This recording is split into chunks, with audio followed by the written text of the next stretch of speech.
Der exklusive Veranstaltungspartner der Oldenburger Gastage, der Bundesverband der Energie- und Wasserwirtschaft, vertritt als Spitzenverband rund 1800 Unternehmen ganz unterschiedlicher Größenklassen und Organisationsformen.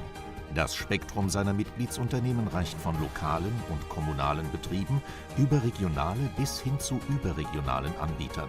Sie repräsentieren unter anderem gut 60% des Nah- und Fernwärme- sowie rund 90% des Erdgasabsatzes.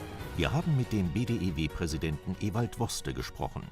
Herr Woste, was hat den BDEW zur exklusiven Veranstaltungspartnerschaft mit den Oldenburger Gastagen bewogen? Ja, wir haben ja im letzten Jahr vor dem Hintergrund des neuen Energiekonzeptes, was die Bundesregierung verabschiedet hat, gemerkt, dass das Thema Erdgas sehr stiefmütterlich behandelt worden ist. Und wir haben uns dann entschlossen, dass wir zu diesem Thema uns mehr engagieren müssen, haben uns die Oldenburger Gastage als eine der führenden Veranstaltungen angesehen. Und da war es natürlich naheliegend, dass wir hier eine Kooperation suchen. Und wenn man jetzt die schrecklichen Ereignisse in Fukushima sieht und das Thema Erdgas eine ganz neue Rolle bekommen wird, dann war es frühzeitig eine sehr richtige Entscheidung. Wir freuen uns natürlich auf die Zusammenarbeit mit den Oldenburger Kollegen bei dieser Veranstaltung. Nimmt Gas als sauberster fossiler Energieträger angesichts der aktuellen Energiedebatten einen besonderen Stellenwert ein? Ich denke ja. Also wir haben, wenn Sie sich den Abschlussbericht der Ethikkommission ansehen, die ja auch dem Thema Erdgas einen großen Bereich eingeräumt hat, einen wichtigen Bereich eingeräumt hat, also Einsatz von Erdgas in GOD-Kraftwerken und in Kraft-Wärme-Kopplungsanlagen und so weiter, wird dieses Thema einen ganz anderen Stellenwert bekommen.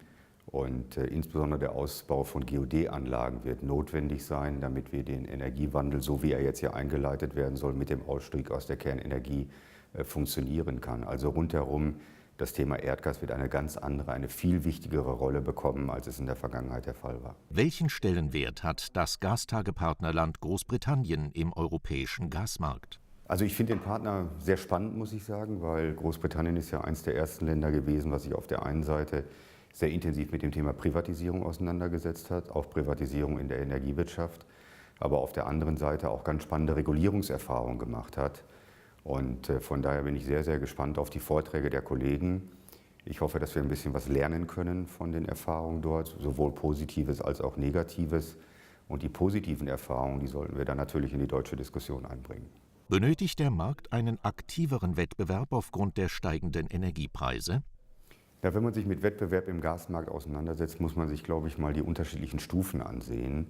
Wenn wir uns die Produzentenseite ansehen, dann haben wir ja relativ wenig Produzenten, die Europa beliefern. Also zuvorderst sicherlich Russland, aber auch andere Länder wie Norwegen und so weiter. Auf der Ebene kann man über das Thema und sollte man über das Thema Wettbewerb diskutieren. Wenn man über die Endverteilerstufe redet, da wo wir uns ja hier in Deutschland sehr früh auf den Weg gemacht haben, Wettbewerb zu entwickeln, haben wir mit Sicherheit eine führende Rolle in Europa. Und wir sollten auch die Oldenburger Gastage dazu nutzen, Herrn Oettinger zu unterstützen und auch andere Länder zu animieren, in Europa sich stärker den Wettbewerbsgedanken zu öffnen, als das heute der Fall ist. Wir stehen, glaube ich, in der Tat vor dem Hintergrund des Ausstiegs aus der Kernenergie vor extremen Veränderungen und die werden in den nächsten Jahren dieses Land prägen. Ich glaube, darüber muss man sich schon im Klaren sein. Und die Oldenburger Gastage können Aufbruchssignal in die Richtung sein, dem Thema Erdgas den richtigen Platz einzuräumen. Der richtige Platz heißt, dass wir sowohl im Bereich der Wärmeversorgung als auch im Bereich der Verstromung auf Erdgas setzen müssen in den nächsten Jahren. Und von daher erhoffe ich mir, dass von den Oldenburger Gastagen in der Zusammenarbeit mit dem BDEW die richtigen Signale gesetzt werden für eine, so hoffe ich, auf jeden Fall positive Zukunft für das Thema Erdgas.